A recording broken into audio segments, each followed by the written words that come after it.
So hi guys, this side Aditya और अपनी last minute revision series में हम अपना चैप्टर 2 स्टार्ट कर रहे हैं, Nelson Mandela long walk to freedom. ये तुम्हारे क्लास 10th का चैप्टर 2 होने वाला है, फर्स्ट बुक का, जो कि इसका नाम फर्स्ट फ्लाइट है। और इसके जो ऑथर हैं वो खुद नेल्सन मंडेला जी ही हैं।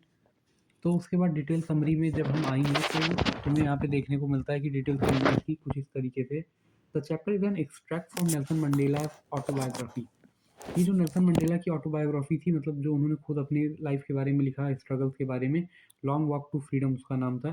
तो उसी का ये एक एक्सट्रैक्ट होने वाला है। It describe the historic occasion of South Africa first democratic non racial government form on 10th of May 1994।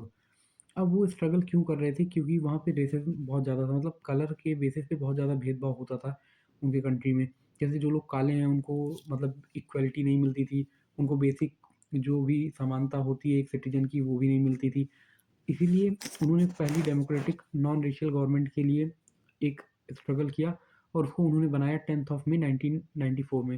Nelson Mandela was sworn in as the first black president of South Africa at the Union building in Pretoria. वो सबसे पहले president ऐसे बने जो कि काले रंग के थे। Mandela reflect on the long struggle against apartheid, a system of racial discrimination that denied basic right to the black people of South Africa. Nelson Mandela ने काफ़ी ज़्यादा स्ट्रगल किया यार, काले लोगों के लिए, जिनको वहाँ पे सामान्य हक भी उनके नहीं मिला करते थे साउथ अफ्रीका में। He remember the sacrifices made by country's freedom fighter, both known and unknown. वो सबके बारे में जानते थे कि कैसे स्वतंत्रता सेनानी जो उनके कंट्रीज़ के थे उन्होंने कितना फ्रीडम किया।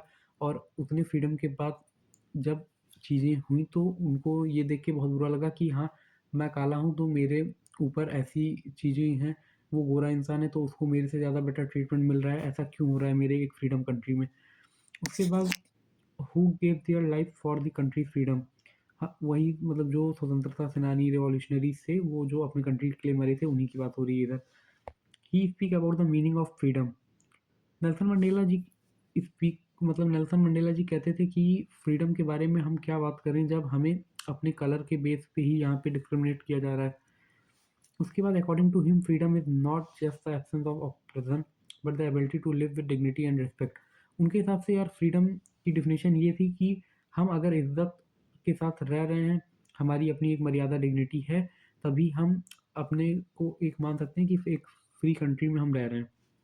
ही believe that both the oppressed and the oppressor are robbed of their humanity.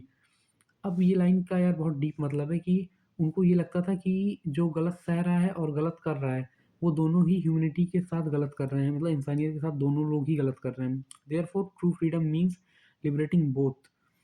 तो जो सच्ची फ्रीडम है उसका यही मतलब है कि दोनों को अपने अपने लिमिट में रहना चाहिए, ना किसी को किसी के साथ गलत करना चाहिए, ना किसी को कुछ गलत सहना चाहिए। Mandela also talks about courage, stating that courage is not the absence of fear. वो करेज के बारे में मतलब हिम्मत के बारे में भी बोलते हैं। अब वो कहते हैं कि courage is not the absence of fear but the triumph over it.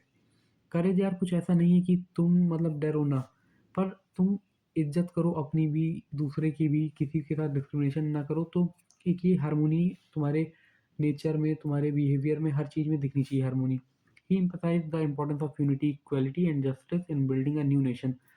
उन्होंने इम्पोर्टेंट बताया कि अगर हमें एक नया नेशन बनाना है तो हमें ये चीज़ें इक्वली देखनी होंगी कि हम यूनिटी में हैं, हम एक हैं या नहीं, हम सबके साथ एक जैसा व्यवहार कर रहे हैं कि नहीं, हमें अपना न्याय मिल रहा है कि नहीं। तो यार ये होने वाली है तुम्हारी एक डिटेल समरी जो कि तुम्हारे चैप्टर 2 की थी। अब इसकी जो थीम थी वो किस पे बेस्ड थी? फ्रीडम पे, इक्वलिटी पे, करेज पे, सेक्रीफाइस पे, ऑपरेशन और ह्यूमैनिटी पे, यूनिटी एंड रिकॉन्सिलिएशन पे थी। कैरेक्टर स्केच इसमें मेन कैरेक्टर नेल्सन मंडेला जी ही होने वाले थे। इन्होंने हारमोनी, इंटीग्रिटी इन सबको बहुत ज़्यादा प्रमोट किया और सबसे पहले ब्लैक प्रेसिडेंट बने। तो ये काफ़ी ज़्यादा मतलब साउथ अफ्रीका के लिए इनका नाम बहुत ही रिस्पेक्टेड तरीके से आज भी लिया जाता है कि रेसिज्म और डिस्क्रिमिनेशन खत्म हुआ इनकी वजह से। अब प्रीवियस ईयर क्वेश्चंस मैंने कुछ डाले हैं, तो यार मैं इसके सॉल्यूशन इसलिए नहीं कराता हूँ क्योंकि तुम खुद एबल हो कि यहाँ से क्वेश्चन देखो, तुम इसको अपने में प्रैक्टिस कर लो। क्योंकि अगर तुम्हें इंग्लिश और हिंदी का मैं कह दूँ तुम पीवाईक्यू देखोगे तो तुम देखोगे नहीं, तुम आलस कर जाओगे। तो 4-5 क्वेश्चन जो कि मुझे लगते हैं कि सबसे ज़्यादा इंपॉर्टेंट है वो मैं यहाँ पे डाल देता हूँ। जैसे कि यहाँ पे what twin obligation did Mandela mention, what did Mandela mean by courage, ये सब कुछ यार तुम्हें समरी से ही चीज़ें मिल जाएँगी और तुम उसके बाद कुछ एक्सपेक्टेड क्वेश्चन या इसको समझ सकते हो कि एक्स्ट्रा प्रैक्टिस क्वेश्चन रहेंगे। Describe the significance of 10th of May 1994 in South Africa's history, explain Mandela's idea for true freedom. कुछ ऐसा होने वाला है ये। 4 क्वेश्चन उसमें भी मैंने डाल दिया। इम्पोर्टेंट टिप तुम्हारे लिए सेम होने वाली है पिछले चैप्टर की तरह कि कीवर्ड के साथ ही आंसर लिखो और अपने आंसर को सपोर्ट करो बेटर एग्जाम्पल्स से। तो यार ये चैप्टर 2 तुम्हारा था, ये फिनिश हो गया। अगर तुम्हें थोड़ा-सा भी कुछ पसंद आ रहा है मेरे चैनल पे तो और भी चैप्टर की वीडियोज़ तुम जाके देख सकते हो और सब्सक्राइब कर सकते हो, अपने दोस्तों के साथ शेयर भी कर सकते हो। बाकी best of luck for your board exams.